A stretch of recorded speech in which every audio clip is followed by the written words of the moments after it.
ውድና የተከበራችሁ የኤልሲ ቤተሰቦቼ እንዴት ናችሁ? ደህና ናችሁ? እኔ ደህና ነኝ፣ እግዚአብሔር ይመስገን። ሁሉ ሰላም፣ ሁሉ መልካም። እኔ ጋር ሁሉ ሰላም፣ ሁሉ መልካም ነው። እንዴት ናችሁ? ደህና ናችሁ? እኔ ደህና ነኝ፣ እግዚአብሔር ይመስገን።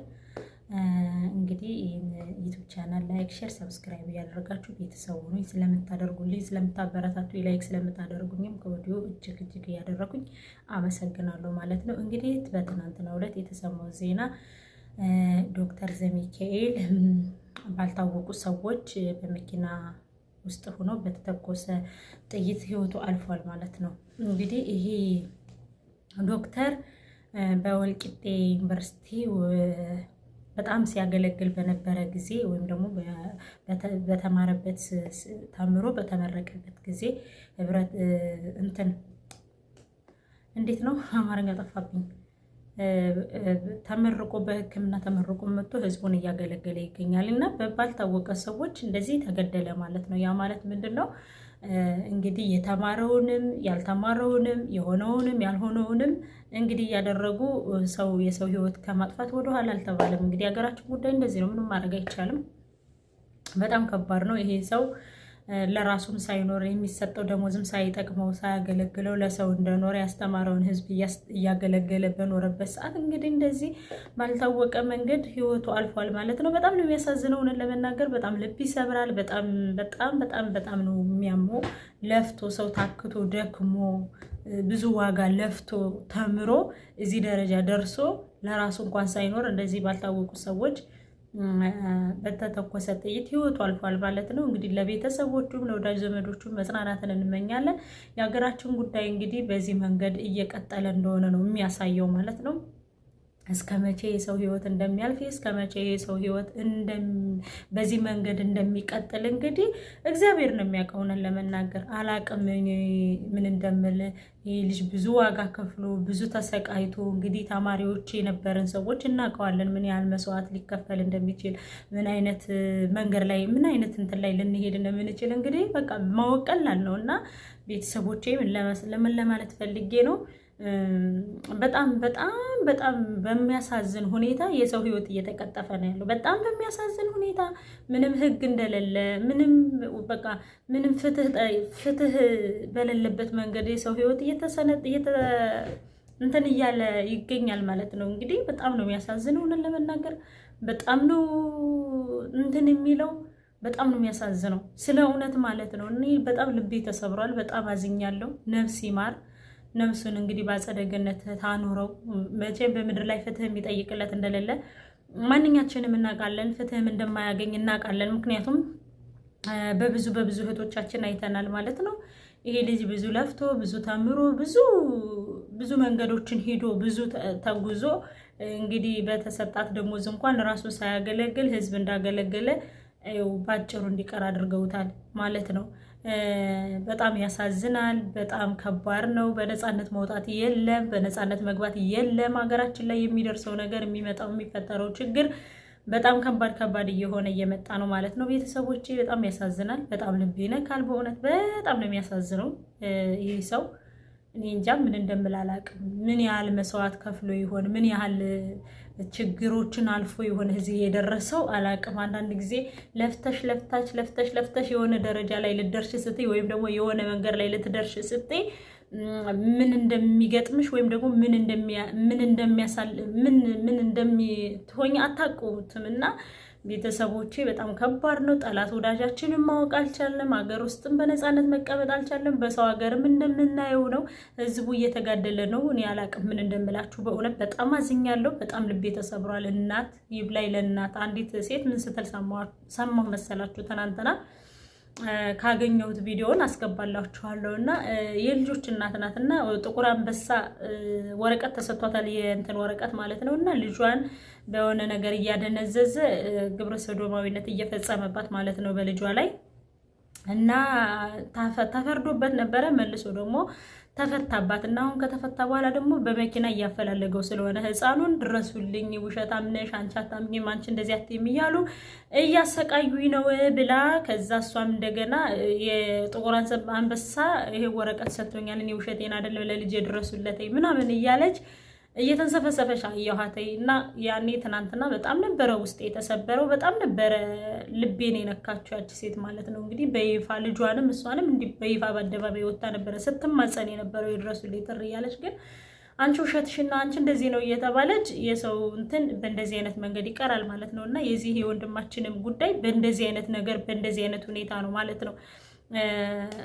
በቃ ህይወቱን የነጠቁት ህዝብ እንዳያገለግል፣ የታመመን እንዳያክም፣ ቤተሰብን እንዳይረዳ፣ ራሱም ደግሞ እንግዲህ ተመስገን ብሎ እንዳይኖር በአጭሩ አስቀርተውታል ማለት ነው። ይሄን ወንድማችንን በጣም ያሳዝናል። በጣም ነው ልብ የሚሰብረው፣ በጣም ነው የሚያመው ስለ እውነት ማለት ነው። ሌላው ስለ ቀነኒ ጉዳይ ነው ማወራው። ስለ ቀነኒ ጉዳይ ደግሞ በዚህ ላይ ከዮኒ ማኛ ውጪ በደንብ ድምጽ የሆናት የለም፣ በደንብ ደግሞ እንትኗን የጠየቀላት የለም። እንዲሁም ደግሞ ምናቃት እህታችን ዚዚ በደንብ ስለሷ እንትን እያለች ነው። በርችልን ዚዚ። በዚህ አጋጣሚ በጣም በቃ በምትችሉት ሰዎች ሌሎቻችሁ በምትችሉት ሰዎች ለሴቶች ፍትህ እንዲያገኙ መጮህ አለብን ማለት ነው። የቀነኒ ጉዳይ እንግዲህ ጋዜጠኛም ገብቶ እንዳይዘግብ ምንም እንዳይደረግ ምንም ፈንፈን እያደረጉ እያስቀሩት ነው። እንግዲህ ያ ጉዳይ ደግሞ ምን እንዲያደርጉት ምን ሊያደርጉት እንደሚችሉ በጣም ከባድ ነው። በዛ ላይ ደግሞ 1 ሚሊዮን 2 ሚሊዮን ካሳ እንክፈል እያሉ በአባ ገዳ ገብተዋል ማለት ነው። ይሄ ነገርም ደግሞ ሲታይ በጣም ከባድ ነው። በጣም የሚያሳዝነው የሰው ህይወት እንግዲህ በብር እየተተመነ ነው ማለት ነው። ይሄ ልብን ይሰብራል። ይሄ ደግሞ ስታዩ በጣም ያሳዝናል። የቀነኒን እናት ሳያት በጣም ነው ልብ የተሰበረው። በጣም ነው የምታሳዝነው የቀነኒን እናት። ሆነን ለመናገር በጣም ነው ልብ የሚሰብረው። አባቷንም እናቷንም ስናያቸው እንደዛ ኩምሽሽ ብለው ፍትህ ማጡ። ቀነኒ ከሞተች በኋላ እንግዲህ በአዋሳም ደግሞ አንድ ወንድማችን የልጁን እናት እሷንም እንግዲህ ነይ ብሎ ጠርቶ ህይወቷን አሳጥቷታል ማለት ነው። እንግዲህ እየቀጠለ ነው የሴቶች የህይወት መጥፋት እየቀጠለ ነው ማለት ነው። እንግዲህ በየሄዱበት መገደል በየሄዱበት አላቅም ብቻ የሴቶች ህይወት እንደቀጠለ ነው። በቃ እንደጠፋ ነው በቃና ፍትህ የለም። ስለዚህ ጠላታችሁን ወዳጆቹን ማወቅም ስላልቻላችሁ ሴቶችዬ ከወንድ ባትጠጉ መልካም ነው ብዬ አስባለሁ። ማንም የሳቀው ሁሉ ትክክል ነው ማለት አይደለም። እንዲህ ከነቀነኒ ከነትዝታ እንዲሁም ካሶሳ ልጅ ከተገደለችው አሁን በቅርብ ከተገደለችው እንዲሁም ደግሞ ከስደት ቆይታ ሄዳ እነሱ መማር በቂ ነው። ምን ግዴታኛ ራሳችን ላይ እስኪደርስብን መጠበቅ የለብንም ብዬ አስባለሁ። እንግዲህ የቀነኒ ጉዳይም አሁን ዮኒ ማኛም አንዳንድ ነገሮችን የሚወጣ መረጃዎች አሉ። እሱንም እንግዲህ እያደረሱን ይገኛሉ። ሚዲያ ላይም እንግዲህ እያያችሁት ነው። ጉርሻም አንዳንድ እየለቀቀው ነው። ለምን ጋዜጠኞች ተከለከሉ፣ ለምን ገብተው እንዳይሉ ለምን እንደተከለከሉ ምናምን እንግዲህ የምናውቀው ነገር የለም ሁላችንንም ማለት ነው። ባሮችዬ በጣም ከባድ ነው። በጣም ነው የሚያሳዝነው እውነት ለመናገር ስለ እንደዚህ አይነት ነገር በጣም እኔ እንጃ ምን ማለት እንዳለብኝ አላውቅም እውነት ለመናገር እና ማሮች የምልላችሁ ፈልጌ ነው። እግዚአብሔር አምላክ ሀገራችን ሰላም ያደርግልን፣ ከህይወታችንም እግዚአብሔር ይጠብቀን። እኔ ሌላ ምንም አልልም። እኔ በእውነት አሁን ስቄም አይደለም የመጣሁት አንዳንድ ነገሮችን ሳይ እንደዚህ በቃ በጣም ልብን የሚሰብሩ ነገሮችን ሳይ እንደዚህ ደግሞ አለመስማማታችን እንደዚህ ፍትህ ማጣታችን ምናምን ሳይ በጣም ትንሽ እጎዳለሁ። ልቤ በጣም ነው የሚሰበረው ስለ እውነት ማለት ነው። እንደሰው ካሰብ ነው እና ምን እንደምላችሁ አላውቅም። ስለ ቀነኒ ሳስብ በጣም ነው ልብ የሚሰብረው። ቀነኒ እንግዲህ በምትወደው በምታፈቅረው ጓደኛዋ ነው የተገደለችው። በምትወደው ሰው ነው የተገደለችው። ይሄ ዶክተርም እንግዲህ እንደምታዩት በጣም ነው ልብን የሚሰብረው። በጣም ነው የሚያመው። የሚያደርገው ነገር የተደረገበት ነገር በጣም ነው ልብን የሚሰብረው። እንግዲህ አክሞ ሰዎችን ወደ ጤናቸው መልሶ ወደ ቤተሰቡ በሚሄድበት ሰዓት ላይ ነው እንግዲህ ከመኪና ውስጡ ነው እንግዲህ ህይወቱን ያሳጡት ማለት ነው የተኮሰው። ይሄ እንደ ሰው በጣም ልብን ይሰብራል። እንደ ሰው ስናየው እንደ ሰውም ስንረዳው በጣም ነው ልብን የሚሰብረው ስለ እውነት ማለት ነው። በጣምም ከባድ ነው። እንደ እናት እንደ ወላጅ በጣም ልብን ይሰብራል ማለት ነው ማሮች። ይሄ አንዳንድ ጊዜ እኔ ማንኝ የኛ ነገር ከምን ላይ ነው ብላችሁ እንድታስቡ ነው የሚያደርጋችሁ። ስለ ቀነኒና ስለዚህ ዶክተር ሳስብ እኔ ልቤ በጣም ነው የሚሰበረው ስለ እውነት ማሮች እየረምላችሁ በጣም በቃ ልቤን የሚሰብረው ማለት ነው ስለ እውነት። እና በጣም ነው ልቤን የሚሰብረው ማለት ነው፣ ስለ እውነት ማለት ነው። እና ሌላው ደግሞ ወደ ዋናው ጉዳይ ስገባላችሁ ደግሞ ዋናው ሌላው ነገር ደግሞ ፍኖተ ጽድቅ ቴሌቪዥን ጣቢያ ተዘጋ። የኢትዮጵያ ኦርቶዶክስ ተዋሕዶ ቤተክርስቲያን አገደች ማለት ነው። ለዚህ በጣም ደስ የሚል ዜና ነው ይሄ ነገር ደግሞ ምክንያቱም አሁን ላይ ክርስቲያንም እንደሚሆን ያንሳል፣ ኦርቶዶክስም እንደሚሆን ያንሳል። ኦርቶዶክሳውያን ለሚያደርጉት ነገሮች አሁን ላይ የሆነ እምነትን ለማስከበር የሚሄዱበት መንገድ በጣም ነው የሚያስደስተው ስለ እውነት ማለት ነውና በጣም ደስ ይላል። ምክንያቱም አሁን ፍኖተ ጽድቅ በቃ ታግዷል። ምክንያቱም ትክክል ያልሆነ ነገር ነው ያስተላለፈው። ያ ማለት ደግሞ ፍኖተ ጽድቅ አንድ ጳጳስ ነኝ ባይ ገብቶ ቤዛዊት እመቤታችን ቅድስት ድንግል ማርያም ቤዛዊት አትባልም፣ ቤዛ ልጇ ነው፣ አማላጅ ልጇ ነው ብሎ ሰብኮ ነበረ። የኛ ኦርቶዶክስ ተዋሕዶ ቤተክርስቲያን እምነት ተከታዮች ደግሞ ጌታችን መድኃኒታችን ኢየሱስ ክርስቶስ አማላጅ ነው ብለን አናምንም።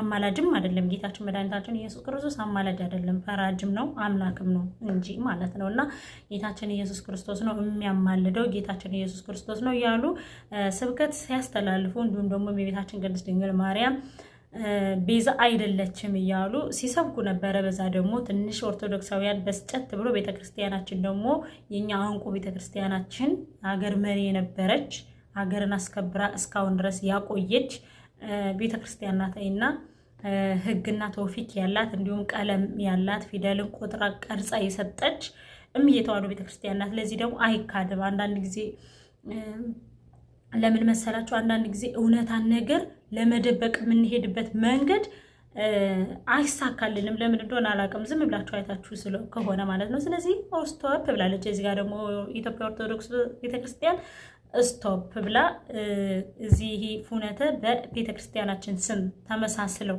እንዲሁም ጽናጽን፣ ከበሮ፣ መቋሚያ፣ እሻሽ፣ ነጠላ የለበሱ ኦርቶዶክሳውያንን እየመሰሉ እንዲሁም ደግሞ ኦርቶዶክሳውያን የሚጠቀሙትን ንዋያት ቅድሳትን እየያዙ በቤተ ክርስቲያን ስም እየመሰሉ ወይም ደግሞ እያስመሰሉ የሚነግዱትን ስቶፕ ለማለት እጇን ዘርግታለች ማለት ነው። ለዚህ ደግሞ ክብር ምስጋና ለመድኃኔዓለም ይድረሰው። እንዲሁም ለኢትዮጵያ ኦርቶዶክስ ተዋሕዶ አባቶች፣ ጳጳሳቶች ክብር ይገባችሁ። በዚህ ሳላመሰግን አላልፍም። እግዚአብሔር ይመስገን። ስቶፕ ሊባል ይገባል። አዎ ልክ ነው። ስቶፕ ሊባል ይገባል። እኛ ኦርቶዶክሳውያን እውነን ለመናገር የማንንም እምነት ዝም ብለን ደርሰን አንነካም። እውነን ለመናገር ማንኛችንም ይሄን እናውቀዋለን። ግን ቤተክርስቲያናችን ለማንቋሸሽ ቤተክርስቲያናችን ኢትዮጵያ ኦርቶዶክስ ቤተክርስቲያን ኢትዮጵያ ኦርቶዶክስ አገር ናት። እንደ አገር ግን ግብር እንኳን ከፍላ ነው የምትኖረው። ቤተክርስቲያን ግብር ከፍላ ነው የምትኖረው እና በዚህ መንገድ ቤተክርስቲያን ዝቅ ለማድረግ የምትሄዱ የሚተራመዱበት መንገድ አይሳካም። በቃ ቤተክርስቲያን ዝቅ ብላ ማታቀም ለወደፊትም አትሆንም። ቤተክርስቲያን አትታደስም፣ ታድሳ ማታቀም ለወደፊትም አትታደስም። ቤተክርስቲያን አምላክን አምላክ ፈጣሪ አምላክ ብላ የምታምን ናት ቤተክርስቲያን ማለት ነው እንጂ ፈጣሪያችንን አምላካችንን አማላጅ ብላ አታምንም ቤተክርስቲያን። ቅድስት ድንግል ማርያም አማላጅ ናት፣ ቤዛ ናት። አዎ ቤዛ ናት። ጌታችን መድኃኒታችን ኢየሱስ ክርስቶስን የምታገናኘን ናት፣ የምታስታርቀን ናት፣ የምታማልደን ናት። ገባችሁ አይደለ? አንድ ሰው እንኳን ከሰው ጋር ሲጣላ ሽማግሌ ልኮ ነው አስታርቆኝ የሚለው። አስታርቆኝ ከገሌ ጋር አስታርቆኝ ከገሊት ጋር አስታርቆኝ ብሎ ሽማግሌ ልኮ ነው የሚታረቀው። ስለዚህ እኛ ኦርቶዶክሳውያን ደግሞ ከጌታችን ከመድኃኒታችን ታስታርቀናለች፣ ታገናኛናለች፣ ታማልደናለች። ምንም ማድረግ አይቻልም። እንግዲህ እየመረራችሁም ቢሆን ዋጡት፣ ስለ እውነት ማለት ነው። እና ፍኖተ ጽድቅ የሚባል ተሐድሶ የሆነ ቴሌቪዥን ባስተላለፈው መንገድ አንዳንድ ተመሳሳይ ተኩላ ለብሰው የገቡ ጳጳስ ነኝ ባዮች በቤተክርስቲያን ልብስና በቤተክርስቲያን እንትን የሚሄዱ ሰዎች ያንን ነገር ባስተላለፉት እንግዲህ ስቶፕ ብላለች። እግዚአብሔር ይመስገን። ነገም ከነገ ወዲያም በቤተክርስቲያናችን የሚመጣውን ነገር በህገ ደንቡ መሰረት ስቶፕ እያለች እንደምታቆም ተስፋ እናደርጋለን። በዚህ ህጓ በዚህ ቆራጣ መራሯ ነገም ሌላ ነገር ታደርጋለች ብለን እናስባለን። እኛ ኦርቶዶክሳውያን ይሄ ትልቅ ዜና ነው ለማለት ነው። ደስ ብሎኛል። እውነት ለመናገር በጣም ደስ ብሎኛል። አንዳንድ ጊዜ እኔ እንኳን ለስሙ መስቀል አስሬ ቢሄድም እንደው ለስሙ መባሌ ለራሱ የተባረኩ ነኝ። ኦርቶዶክስ መባሌ ለራሱ መባሌ የተባረኩ ነኝ እንጂ እኔ መወክላት ሁኛ አይደለም። እኔ አልወክላትም ቤተክርስቲያንን። እኔ ረካሽ የተጣልኩ እሷን ምኗንም ነው የማልወክለው። ግን እሷ ግን ልጄ ብላ ይዛኛለች። ለሱ ደግሞ ክብሩን ይሰል መድኃኔዓለምና ለዚህ በጣም ደስ ብሎኛል ማለት ነው። ስቶፕ ብላ ስላቆመች ነገም ደግሞ በጣም ብዙ ነገሮችን ስቶፕ ብላ እንደምታቆም ተስፋ አደርጋለሁ። በጣም ነው ደስ ያለኝ፣ በጣም ነው የተመቸኝ ይሄ አቋሟ። ስለ ቤተክርስቲያን ስቶፕ ሊባል ይገባል። ለቤተክርስቲያን በቃ ልጆች እየተነሱላት ነው ብዬ አስባለሁ አሁን ላይ። እግዚአብሔርም ደግሞ አይጥላትም። እግዚአብሔር የሰራውን እግዚአብሔር ካላፈረሰው ማንም ሊያፈርሰው ስለማይችል ማለት ነው። ማዕበልም ቢመጣ ምንም ቢመጣ ማንም እንትን ሊለው ስለማይችል ማለት ነውና ኢትዮጵያ ኦርቶዶክስ ቤተክርስቲያን ስቶፕ ብላ እንግዲህ እንዲታገድ አድርገዋለች። ጉዳዩ መመርመር አለበት፣ እንዴት እንደዚህ ሊባል ቻለ ብላ ስቶፕ ብላ አሳግደዋለች ማለት ነው። ለዚህ ደግሞ በጣም ደስ የሚል ዜና ነው። በጣም ነው ደስ ያለኝ ማለት ነው። ይሄን ነገር ሳየው ጉርሻም ለቆታል፣ ብዙ ነገር ተለቆ ምናምን ሳየው በጣም ነው ደስ ያለው። ቤተክርስቲያን የእውነትም እየሄደች ነው ብዬ አሰብኩኝ ማለት ነው። ለዚህም ደግሞ ለሚገፉት ልጆቿ በእምነታቸው እየተከራከሩ ለሚሳደዱት እንደዚህ ተባለ እንደዚህ ተደረገ እያሉ ለሚሳደዱት ልጆቿም ደግሞ ስቶፕ ልጆቼ ምን አደርጋ ነው ብላ እንደምትቆም አልጠራጠርም። ብዙ ልጆች አሉ፣ የቤተክርስቲያን የተዋህዶ ልጆች ብዙ ልጆች አሉ፣ ንጽጽር ውስጥ ስለ ቤተክርስቲያን የሚከራከሩ ስለ አምላካቸው የሚከራከሩ ብዙ ነገሮች አሉና ስለዛ ደግሞ ይገደሉ፣ ይፈለጡ፣ ይሰንጠቁ ለሚባሉት ደግሞ ለምንድን ነው የሚሰነጠቁት? ለምንድን ነው የሚገደሉት ብላ ደግሞ ሕግ አውጥታ በዛ እንደምትጠይቅ ደግሞ ተስፋ አደርጋለሁ። ይህም ደግሞ ሙሉ ባለሙሉ ተስፋ ነኝ ማለት ነው። ምክንያቱም አንዳንድ ጊዜ የኢትዮጵያ ኦርቶዶክስ ቤተክርስቲያን በዚህ ደረጃ የተደፈረችው ዝም ስለሚባል ነው ብዬ አስባለሁ።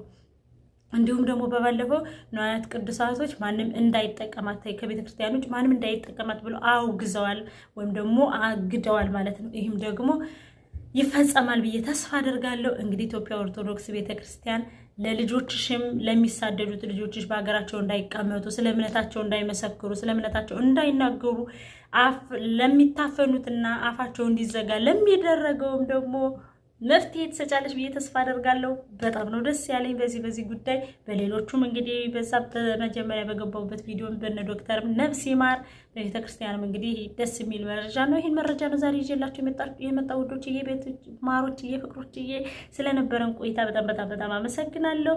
ከልብ አመሰግናለሁ ማለት ነው። መልካም ጊዜ። ላይክ፣ ሼር፣ ሰብስክራይብ አድርጉኝ። ባይ